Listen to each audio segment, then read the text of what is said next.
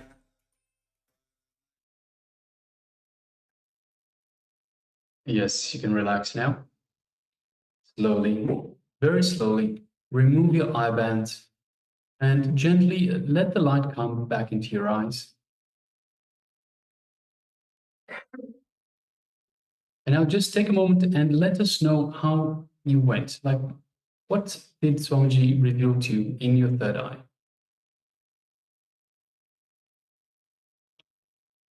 Requesting all participants and participants on YouTube as well. You can let us know as well in the YouTube chat. And those of you in the Zoom room, you can let us know in the Zoom chat what was revealed to you through your third eye. What was the image that we displayed for you just now? So this was the second round of the power manifestation. The first power manifestation of the day, which is always third eye vision. So third eye blind reading, blind seeing pictures, images. So this time we displayed an image for you and requested you through the power of the third eye to feel what was displayed. Yes, just take a moment and share with us. And also requesting once again Ma Amrita Vandini, Ma Jnana Priyananda, Ma Mahajnana Pradata, and P Hui. If you could please switch on your cameras and be available in the camera frame, and please take part in these in the program itself. And remember, the moment you start more and more manifesting the power, that restful awareness goes on increasing, that oneness grows on increasing. And the moment that oneness increases, grows in you, the moment the restful awareness grows in you, automatically you get rid of those fears, the worries that you are facing currently. The more and more you manifest the power, even the self-doubt that creates so much of conflict within us, self-hatred, self-denial, giving up life, giving up on people, giving up on yourself, giving up on the life itself. That The moment you start manifesting the power, the oneness that grows in you, you start to live life. You start to radiate life. You look at life as a fresh, all the past baggages that you are stuck with, impossibilities that you are stuck with. You start to see the new possibilities in your life. You start to see that yes, life is possibility, and irrespective of the age that you are in, irrespective of the place that you are in, or any consideration, you start to have the new possibility in your life. So go on manifesting the power. And also let us know how what was revealed to you through your third eye in this round of power manifestation.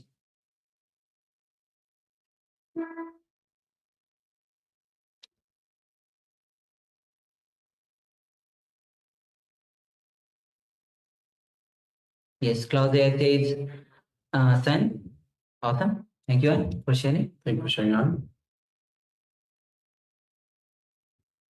So requesting all our other participants, Ma Lichika, Ma Shihui, Ma Maha Nyapradata, Ma Nyanapriyananda, Ma Amrita Vandini. Please share with us what was revealed to you in your third eye.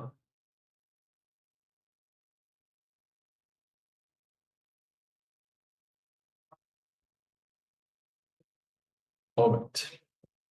So let us now move to the verification stage. So we'll shortly display the image. Yes, the image that we displayed earlier for the power manifestation for the second round. Also, Ma Lichika says brown. Yes, thank you very much for sharing, Ma. So as you can see, we have a couple of, actually, we have 3 or 5 llamas. So llamas are beautiful creatures that live in South America, in the regions of the Andes Mountains in South America. Very furry creatures, and also very fleet-footed. They go up all the way to the top of the mountains, jumping around, and yes, this is their natural habitat. So we have different shades. We have the well, we can see the cloud cover, heavy cloud cover, but we can see some rocks. We can see part of a mountain behind. In the background, we have some green grass in here, and perhaps some shrubs and even small trees in the background to the left-hand side. We have obviously the white and gray with black and brown of the fur of the llamas itself. So yes. So now let us have a look at the sharing. So Klaus Ayer says sun. We don't have the sun. It is daytime, but we don't have the sun as such. It is we can see it's very very cloudy, heavy cloud cover up in the mountains, at the top of the mountains. So thank you very much for sharing, Ayer. So Malishka shares brown. So we definitely have the brown color. If you just look at the llama's body itself, the color brown is quite visible. The fur of the body is in brown color, or even in the just in front of the face, between the eyes, we have the brown color. Yes, thank you, Ma, for sharing and manifesting this power. And remember, the more and more you go on manifesting, as Ma Lichka has been sharing quite often. So take part in the power of manifestation again and again. All right. So with this, we'll be entering into today's theme. And today's theme is going to be on experience the state beyond pure and unpure. The ultimate super conscious you. Yes. And the deity today is Gangadhara Murthy. Swamiji will be gracing us today as Gangadhara Murthy. So now we'll be entering into our opening segment, it's revelation by Swamiji, where Swamiji will be understanding, giving us, guiding us on whatever exists is energy. Now, Ishavasya from Upanishad, the first verse of Upanishad is Ishavasyam idam sarvam, which means whatever exists is energy. Now, when Albert Einstein gave the formula E is equals to mc square, it was very clear. He says that even the matter is energy. matter at the gross level, when you see, is we can see as a matter. When it goes more and more subtle, it becomes totally energy. But every level, it is energy. So in this revelation by Swamiji, we'll be entering into this revelation where whatever exists is energy. So please come to the space of listening and let's enter into this revelation by Swamiji. Welcome to a journey of discovery where ancient wisdom meets modern science. Today, we explore the profound impact of energy and consciousness on our lives. Through the insights of spiritual luminary, SPH Bhagavan Nithyananda Paramashivoham, and groundbreaking scientific research, we uncover the mysteries that shape our understanding of existence.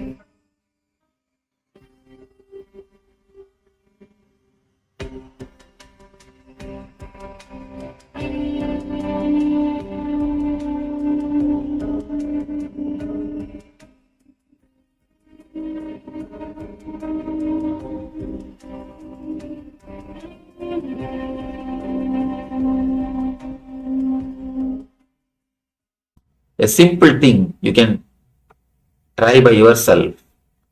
Hold a pendulum and put your left hand under the pendulum. If your hands are free, the pendulum will run clockwise. If you just tense your hand, you will see the pendulum will go anti-clockwise. You may think it's a psychological effect. You hold the pendulum and close your eyes, let somebody else put their hand. If their hands are relaxed, you will see the pendulum will show clockwise. If their hands are tensed, you can do it by yourself and see. The pendulum will show anti-clockwise. Thoughts play a major role on the matter. Before the Einstein, matter and energy, they two are considered separate things. But once Einstein has declared that whatever exists is energy, the gap between the thought and the energy has disappeared. So the gap between the mind and the body has disappeared. Here are some of the brain scans I'm going to share with you. This is alert, non-meditative state. If you look at, let me see there. Okay, if you look at the top, it's not very active, not very red and yellow. Yellow and red being the most active.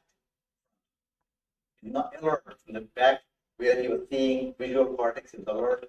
So as I was talking, where you see that is active in the back. That's the front, that's left, and that's right.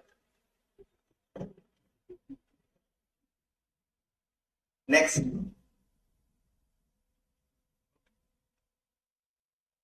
Okay, this is the first one, okay? The second one is 30 minutes into 30 minutes meditation. Look at the frontal lobes, how they light up. Big time. Almost like it's got extra energy going in there. Very clear indication from the previous picture. I'll show you again the previous picture. See how it is and how the next one is. Okay. You see that? That's in the 30 minutes of deep meditation. Next, 60 minutes of deep meditation. See how one side quietens down, the other side remains very active. 60 minutes of deep meditation. There is something happening right here in the middle. Right here in the frontal area. In the middle, it's called mesial frontal area. Here is the deep, deep level of meditation where it lights up significantly better. Right in the middle. Probably an inch and a half, 2 inches deeper. It's called mesial frontal area where both front lobes come and join together like that. What's interesting was Swami was inside. That's last part of that one. See that light right here? Lighting up right here in this area. So what's interesting was I've never seen that before in my life. So the other part I've seen may not be to the extent that Swami showed. But this is something interesting.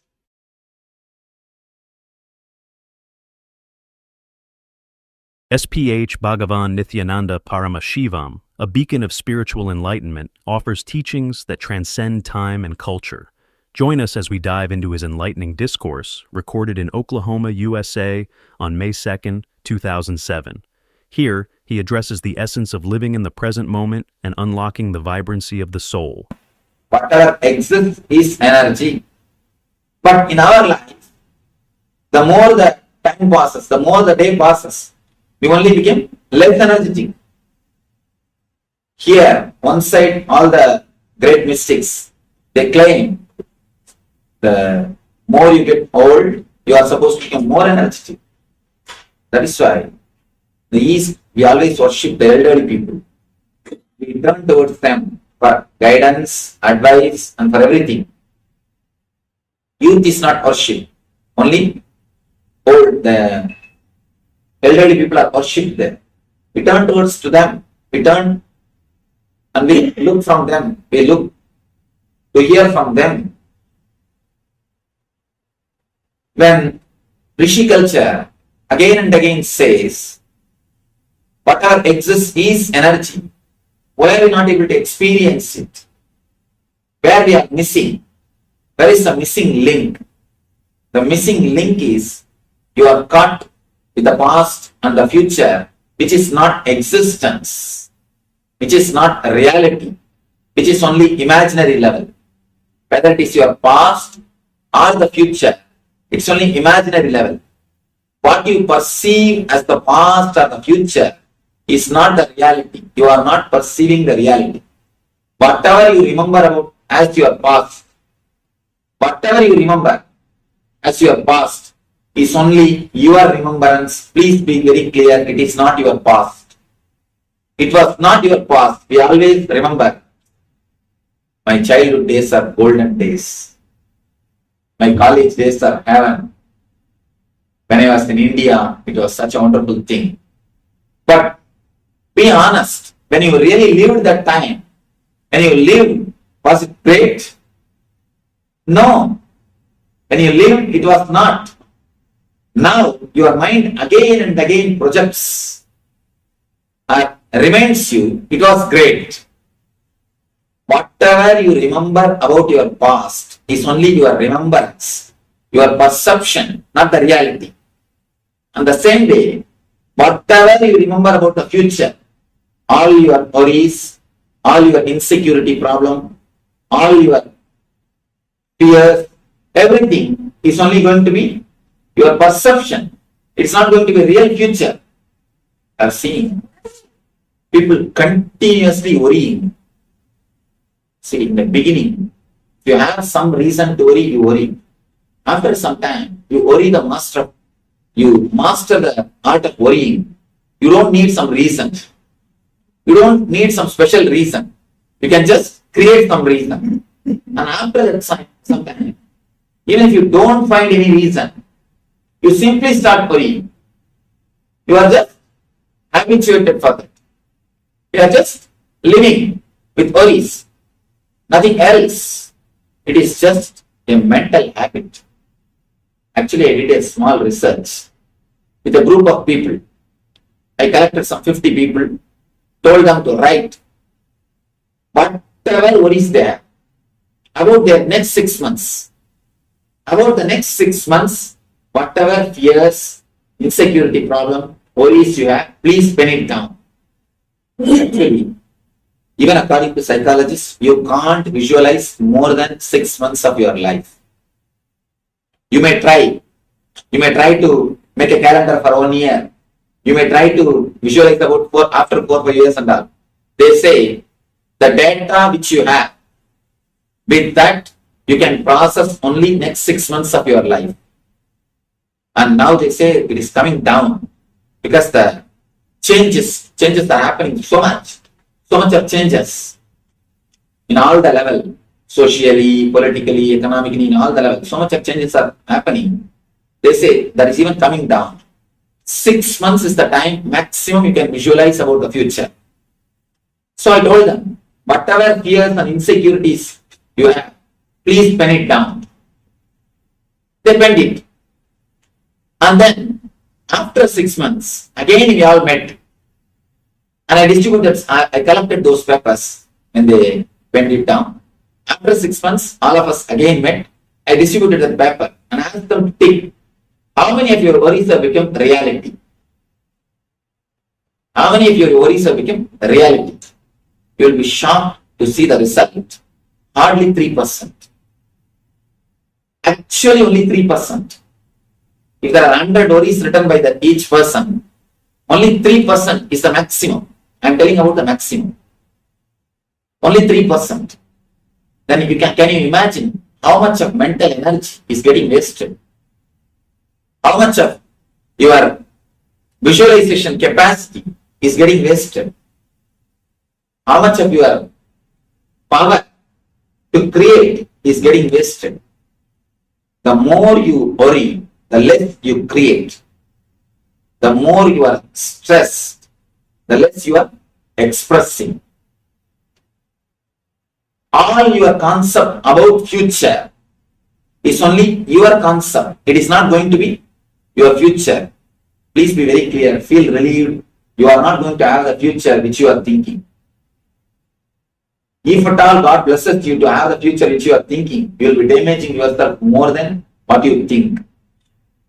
You will be damaging yourself very badly. You can be relieved. You will not have the future of what you are visualizing. Whatever you visualize, even if you visualize your future with all possible goodness, your visualization capacity itself is not enough to visualize all the dimensions of your future. So whether it is your perceptions about past or your ideas about the future, it is just your ideas. It is not the reality of what is. The reality is only the present moment or the moments which you are having in your hand. The moment you relax into the present moment, the moment you relax into this moment, simply you will see your body and mind will have a new energy. I tell you, just for a few minutes, do this as exercise. Just for a few minutes, close your doors and sit relaxed way and say, I accept my life as it is. My life, my comforts, my relationships, my body, my mind, I accept everything as it is now. Let me accept myself and the whole thing as it is now and come to the present moment. The moment you take a clear Sankalpa, Sankalpa means a conscious decision. The moment you take a conscious decision, very clearly come down to this present moment and start relaxing, you will be surprised. You can say you will be shocked to see the energy which happens to your being. Actually, only then you touch your inner being. Only then you touch your inner being, the source of your energy. As long as you are bothering about the future or thinking about the past, you will be away from the source of energy. The source of energy is always the present moment. When you come to the present moment, only then you are rejuvenated, you are fresh, you are alive. You start living. Physically, the concept of time makes you old, sick, uneasy. Mentally, the concept of time gives you stress, load, and boredom. That's one more problem. Boredom is one of the important problems because of the concept of time. If you are caught in the past, you are just a stone, rock which can't be moved, dead, no energy. If you are caught in the future, yeah. If you are caught in the past, dead rock. If you are caught in the present, if you are centered in the present, you will be a flowing river, water. You will be just a flowing river. You will be just a flowing energy. Whoever is in the present moment, just swallowing the future and making it as a past consciously will be overflowing, bubbling with energy. the Mahadeva, Shiva, who represents the rejuvenation process, are creating space for new things to happen. He is causeless auspiciousness. If you are centered in the present moment, you will be beyond fear, your Kundalini will be awakened, you will be radiating the causeless auspiciousness. The person who achieved that state, who is centered in the present, only he is worshipped. That is why in Vedic temples, behind every deity, that arch will be there. Means he is in the present. You also be in the present. You also be like him. That is what is told. Symbolically, that is what is told to you. Be like him. Be in the causeless auspiciousness. Be a rejuvenator. In your mind you can see. You can decide whether you want to be a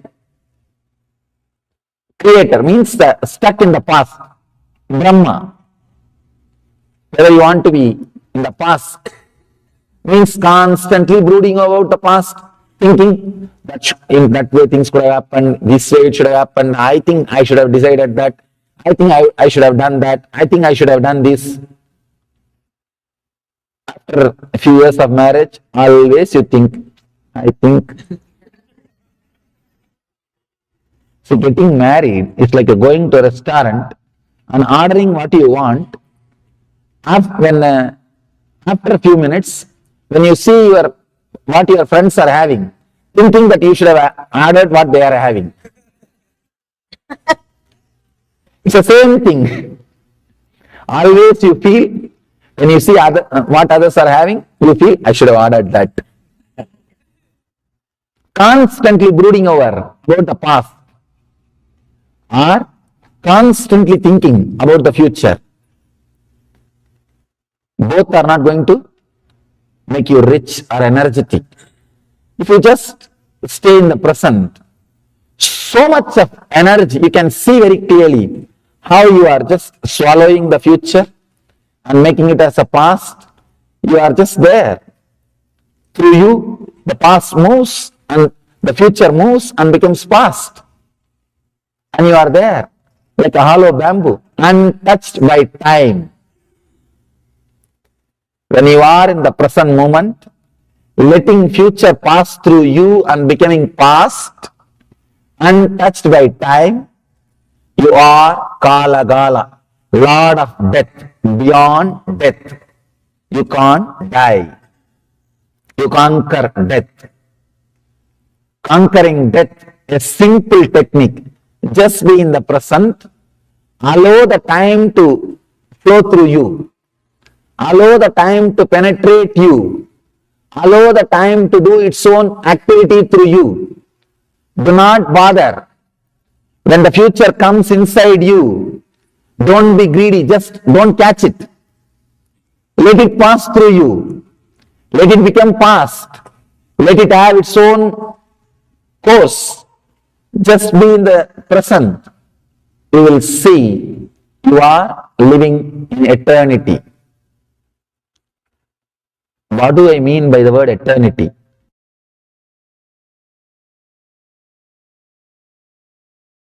As we conclude our exploration, we invite you to reflect on the integration of energy and consciousness in your life. Whether through science or spirituality, may this journey inspire you to unlock your potential and embrace the infinite possibilities of the present moment. Understand, let me share one of my experience, then you will be able to understand respect for whatever exists. After enlightenment, once one ashramite was working on a laptop. Suddenly it stopped working. And this guy brought to the other enlightened disciple for repairing. This enlightened guy, he said, he just touched. As usual, whenever things come to me, I touch and bless. It will become all right. Same way he put the hand. And understand, looks very funny. You put the hand and said it will start working, and it started working. Not, you can say this is a coincidence. Okay, forget about it.